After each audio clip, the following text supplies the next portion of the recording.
অনুনাব সেন তার বাড়ির সামনে বিক্ষোভ স্থানীয়দের দুর্নীতি তোলাবাজি সহ একাধিক অভিযোগ বিধায়কের নামে, বিধায়কের ছবিতে ঝাঁটা পেটার স্থানীয়দের।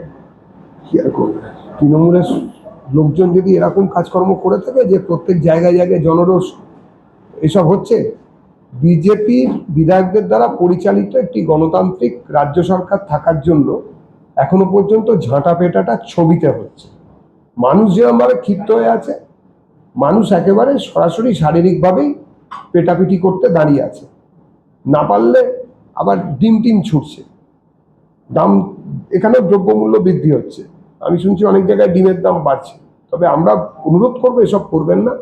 নির্দিষ্ট যদি অভিযোগ থাকে তাহলে থানায় যান, কমপ্লেন করুন, দেখা হবে, আইনগতভাবে দেখা হবে। কিন্তু এগুলো বললেও আপনারা ভেবে দেখুন, যে ছেলের সামনে তার মায়ের শ্লীলতাহানি হয়েছে, স্বামীকে খুন করে পাশে বসিয়ে রেখে শুধু বিজেপি করার অপরাধে তার স্ত্রীকে বিভৎস করে তাকে দিয়ে চা বানিয়ে খাওয়ানো হয়েছে। এইসব ঘটনা যাদের সঙ্গে ঘটেছে, বাবার সামনে মেয়েকে মুখ প্যারেড করানো হয়েছে আমবাগানে বাঁশবাগানে, তাদেরকে কোন শান্তির ললিত বাণী আমরা শেখাবো আর তা কারা সেসব বুঝবেন?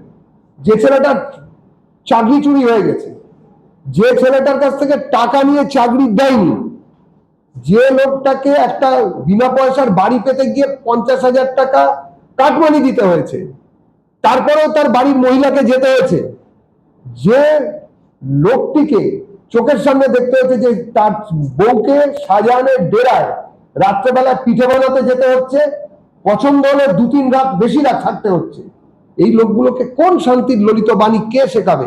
যে মেয়েটির মা দেখেছে যে ওই যে শিয়ালদার কাছের ওই কলেজটাতে ভর্তি হতে যাওয়ার জন্য টাকা নিয়েছে, এবং সেই মেয়েটির বাবা যখন এখন দেখতে পাচ্ছেন চোখের সামনে যে টাকার ব্যাগে উই পোকা আর তার সঙ্গে মাসাজ পার্লার চলছে, সেই বাবার মাথা ঠিক থাকবে?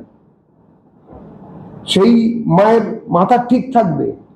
কতজনকে শুধুমাত্র আটকে রাখা যাবে? আমরা তাও বলছি যে আমরা মানুষের এই কষ্ট বুঝি, তার কারণ আমরাও এই রাজ্যের সঙ্গেই মানুষের সঙ্গে ওতপ্রোতভাবে যুক্ত আছি। আপনারা নিজেদের ক্ষোভ সম্বরণ করুন, আইনের আমলে নিজেদের অভিযোগ নথিভুক্ত করুন, প্রশাসন বিষয়টি দেখবে।